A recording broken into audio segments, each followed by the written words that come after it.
مرحبا يا اخوان، الناس اللي باغي الخلطه يا اخوان، الناس اللي باغي الخلطه الملكيه، الخلطه الملكيه اللي فيها 30 عشبه، هاي هي الله مصايبه، هاي الناس اللي باغي الخلطه الملكيه.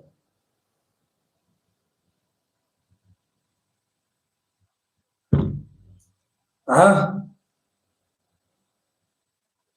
الناس اللي باغي الخلطه الملكيه، علاج البرد القديم بصفه نهائيه، علاج البرد القديم والبرجديد والبروستات والبول وحريق البول والضعف الجنسي، والله واخا يكون عندك 4 عيالات لا يفتر عنهن ابدا باذن الله.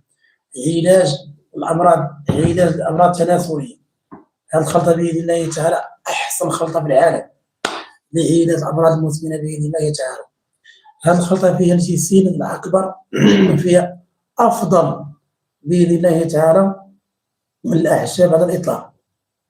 وهذه الاعشاب هذا راه ماشي ديال 50 درهم ولا ديال 50 اورو ولا ديال 100 اورو، راه اعشاب راه غير الجيسين راهم ديال تقريبا ديال 400 اورو.